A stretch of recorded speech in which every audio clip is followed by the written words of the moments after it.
Legal बात कहने के ऊपर ही अधिवक्ताओं पे लाठी चलवा दी, जिसका पुरजोर विरोध है। और यहाँ नहीं, पूरे उत्तर प्रदेश का, पूरे भारत के वकीलों में इस चीज के लिए आक्रोश है। डायरेक्टली टर्मिनेशन होना चाहिए। हम ट्रांसफर से नहीं मानेंगे, हमें सीधा टर्मिनेशन चाहिए।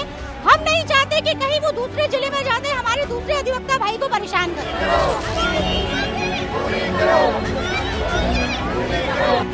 डिस्ट्रिक्ट जज साहब ने एक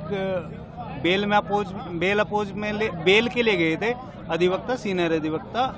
उन्होंने बड़े प्यार से रिक्वेस्ट किया कि भैया या तो इसे सुन लें या फिर ट्रांसफर कर दें। उसके बावजूद भी जिला जज साहब ने अपने गाउन उतार के उन्हें उल्टा सीधा बोलने लगे और कुछ देर बाद पुलिस बुला ली, पुलिस से लाठीचार्ज करा दिया। और बर्बरतापूर्ण, ये भारत के इतिहास में शायद पहली बार होगा कि कोर्ट रूम में किन्हीं अधिवक्ताओं पे लाठीचार्ज हुआ है, जो कि बिल्कुल अनैतिक और जिसमें कि संवैधानिक बात, जिसमें कि लीगल बात कहने के ऊपर ही अधिवक्ताओं पे लाठी चलवा दी, जिसका पुरजोर विरोध है। और यहाँ नहीं, पूरे उत्तर प्रदेश का, पूरे भारत के वकीलों में इस चीज के लिए आक्रोश है। तो इसका तो पुरजोर विरोध होगा जब तक इनका ट्रांसफर या बर्खास्तगी नहीं होगी जिन उनका, तो तब तक ये आंदोलन बार ने आगे बढ़ाने के लिए बोला, तो साथ ही है। आप लोग रोज धरना पे बैठेंगे तो 2 घंटे के 2 घंटे नहीं, ऐसा तो नहीं है रोज बैठेंगे, आज ही मांग मान लें। हम तो अंदर ही बैठे थे, 8 दिन से किसी ने सुनी नहीं। तब उत्तर प्रदेश के 22 जिलों ने आह्वान किया कि रोड जाम करने हैं, तो हम आके बैठ गए। तो हर जिले में ही रोड जाम है। और आप ये तो बताएं, आप तो रोड की बात कर रहे हैं, हमारे सिर फूट रहे हैं, कहीं दिल्ली में हत्याएं हो रही हैं, कहीं ऑन रोड, कहीं किसी को पीटा जा रहा है। अब तो बाहर तो था ही, अब तो कोर्ट रूम में भी पीटने लगे। तो इससे ज्यादा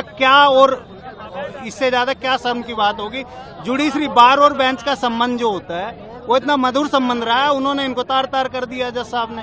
तो बताओ कैसे इस चीज से एक्सपेक्टेशन करेंगे कि जब जुडिशरी वकीलों पे लाठी चलाएगी, सेकंड पिलर है, एक जज और एक वकील न्याय के लिए, और तीसरा ये लॉ एंड ऑर्डर के लिए।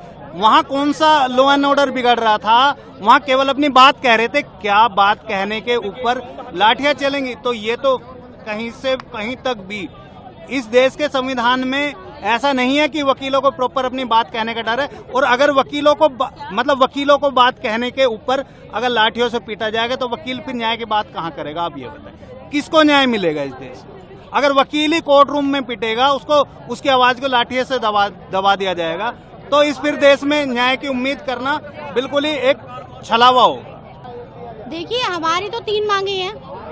हम ये चाहते हैं, जिस डीजे ने हमारे अधिवक्ता साथियों पे बर्बरता पूर्वक कोर्ट रूम में लाठीचार्ज कराया, उस डीजे का डायरेक्टली टर्मिनेशन होना चाहिए। हम ट्रांसफर से नहीं मानेंगे, हमें सीधा टर्मिनेशन चाहिए।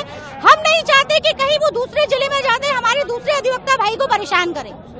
दूसरा, हम चाहते हैं कि अधिवक्ता प्रोटेक्शन एक्ट लागू होना चाहिए, वरना ये मांग इसी तरीके से जारी रहेगी जब तक हमारी मांगे पूरी नहीं हो जाती। पहली बार ऐसा हुआ है इतिहास में कि अधिवक्ता में कोर्ट रूम के अंदर लाठीचार्ज हुआ है अधिवक्ता पे। डीजे क्या दिखाना चाहता था? वो इतिहास बताना चाहता था। ये इतिहास बनेगा, लेकिन हम अधिवक्ता भी इतिहास बना के दिखाएंगे कि किस तरीके से लाठीचार्ज किया जाता है। इसके लिए जो लाठीचार्ज कराया है उन्होंने, उसका उत्तर उन्हें यही है, ये लाठी है उसके लिए। अधिवक्ताओं की लड़ाई है, ये यहीं पे नहीं थमेगी। हम पूरे यूपी में होने वाले उपचुनाव का बहिष्कार करेंगे।